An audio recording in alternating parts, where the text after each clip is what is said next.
What do you think is going to happen at these next Fed meetings? What do you make of the fact that Powell will effectively be gone by May? There's a new governor spot available. Trump has implied that potentially the Powell replacement might take her job. And then, of course, you just said the Fed is irrelevant. So, your thoughts? Okay. Well, here's why the Fed's irrelevant.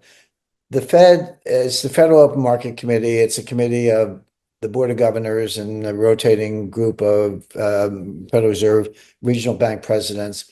They meet every 6 weeks. Like, why can't it be like quarterly or twice a year? It's every 6 weeks, so it's a crazy calendar. It doesn't sync up with anything, but they do. And they set something called the policy rate, which is the Fed funds target. Fed funds target rate within a 25 basis point range. The Fed funds market has not existed since 2008. It doesn't exist. The Fed funds market used to be banks that needed reserves would go into the market and borrow them from banks that had reserves on an overnight basis, unsecured, and that was an important rate. Except that nobody's short of reserves. They have $9 trillion of excess reserves on deposit at the Fed. So if nobody needs reserves, then there is no Fed funds market. So first of all, the Fed's setting a target rate on a market that doesn't exist. I mean, people don't understand that, but it's true. So let's start there. That's the first reason they're irrelevant. Okay, what are actual short-term rates? Forget about the Fed target rate. What are actual short-term rates? Well, I would look at the 4-week Treasury bill. It's very short-term, very liquid, very safe. It's as safe as you can get, or something called the Secured Overnight Financing Rate, SOFR, SOFR for short. It's kind of the repo rate. That is a secured market, but it's basically the overnight repo rate. Those are the two most liquid short-term interest rates that exist in the real world. They actually do exist. Both of those rates today are lower than the Fed funds target rate. So rates are already down. Trump's banging the table, lower rates, lower rates. The Feds would, if anything, lower a rate for a market that doesn't exist. And meanwhile, the markets that do exist are already lower than the Fed. So rates are coming down. And by the way, those rates are dropping even more. So I would say to Trump that you already got what you wanted. Rates are lower than you may realize. Someone should explain this to you. But more importantly, what's so great about low rates? The idea that low interest rates are stimulus is nonsense. That is absolutely not true. There's no research that supports that. Low interest rates are associated with recession and depression. When did we have zero interest rates? 2008 global financial crisis. When did we have a sustained period of interest rates below 2%? The Great Depression in 1929 to 1933. In other words, there's nothing great about low rates. A healthy economy, you would expect rates to be like 5.5%. You got a lot of borrowers. The banks are willing to lend. Borrowers want to borrow because they see investment opportunities. If I can make 10%, I'll borrow at 5%, leverage it, 4 to 1, make 25% returns. That's what a healthy economy looks like. Rates are higher, not lower. So Trump doesn't seem to understand that. Rates are going down, by the way. Short-term rates are already below the Fed target on the thing that doesn't exist.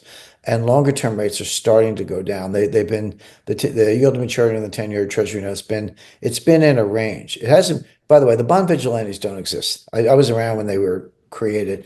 The bond vigilantes have not saddled up since the 1980s. Okay. So forget that's just another one of these Wall Street narratives to throw What do you you mean off. the bond? What the London Real Investment Club actually does for you, it gives you the keys to open that door to the inside deals. In the last 3 weeks, I've participated in 3 incredible deals: a layer 2 Bitcoin protocol, an incredible AI protocol. The deal flow is beyond what I expected. I don't think I've ever seen a model like this that just gives average folks the opportunity to be behind the deals. And that's exactly what we've done. Not only that, you get to hang out with Brian Rose every week. And for me, that was huge because I look at Brian as somebody who's not only an expert in the space, and I think is on the leading edge, but just the leading edge of thought with London Real and the work he's doing there. To anyone who's taking a serious look at this, I know it's a big decision. It was a big decision for me and my family, and it is one of the best decisions I've ever made. So I wish you all the best and hope you come join us.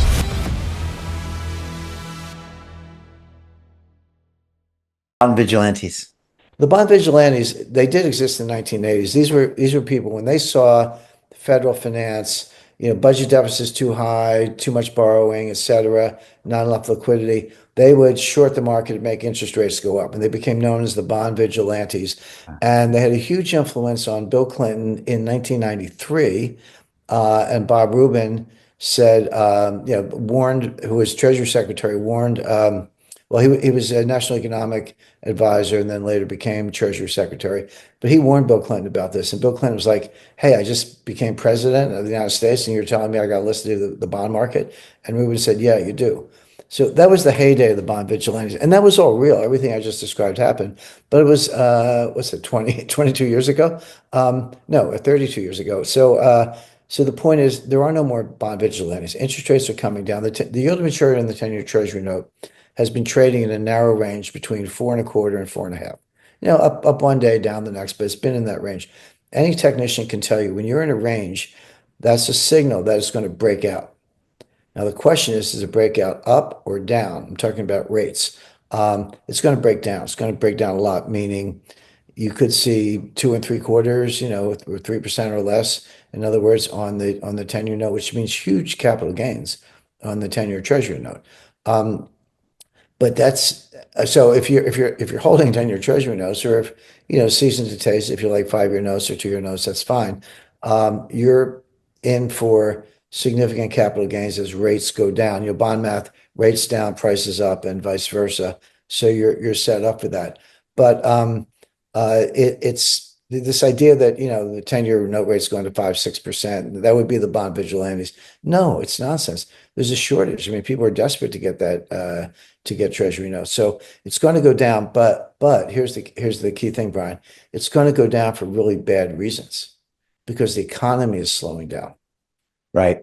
Now, it's interesting. There's a few people now, even in the mainstream, financial news, that is asking that question. Well, wait a second.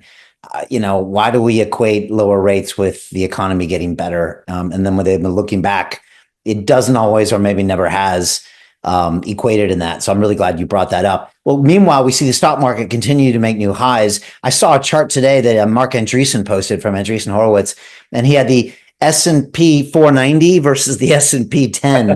Yep. And it was a pretty cool chart where you can see the 10 wildly outperforming those. What's your read on stock market and future? Well, Andreessen is exactly right. Of course, I mean, the data speaks for itself. But most people buy index funds. They're not, the day of the activist trader, the active trader, whatever, pretty much gone. Some people sit around in the kitchen and do the kind of research, but the everyday American, the 401k or the IRA accounts, whatever, they just buy the index fund. So Andreessen's right, but the index is going up, and so they're making money. They don't need the breakdown. It's absolutely a bubble. Maybe one of the biggest in history. And people always go, hey, Jim, how can you say that? You can't see a bubble beforehand. You have to wait till it breaks and then goes down, and then you can look back and say, oh, that was a bubble. Nonsense. There's nothing easier to spot than a bubble. What's hard is knowing when it's going to break. That's really difficult. And I would not go out and short the index today because it could go higher. The bubble could get bigger. I always say you can lose a lot of money being right. You can be right about the bubble, but if you short the index, you could lose a lot of money waiting for the thing to break. So I would basically accumulate cash, not 100%, but get a pretty good slug of cash, maybe 30% of your portfolio, and wait for it to break, and then go shopping. And by the way, guess who's doing that? Warren Buffett. Okay. Berkshire Hathaway has $1/3 trillion in cash, over $330 billion, $1/3 trillion in cash. Why? Because he sees what I see. He sees what we're talking about. This is a bubble. When it breaks, he'll go out and buy everything half off. Right. Now, he missed the latest rally, but for him, he's playing the long game, right? Correct. Hey, I know investing in crypto is scary. It takes a real leap of faith because there are so many scams, rug pulls, and bad actors out there. It's a dangerous business, which is why 95% of people lose all their money. Well, that's why I created the London Real Investment Club, so you can access the hottest deals on the planet and use the crypto bull market to create the generational wealth that you deserve. Join my team of over 100 people from around the world that are making millions of dollars behind the scenes investing in blockchain, AI, Web3 games, DeFi, Bitcoin, and more. Don't miss out. Click the link below to book a call with one of my team now. But hurry, this bull market will end soon. I know investing in crypto can be scary. That's why you gotta join the investment club. Pull the trigger. Let's do this.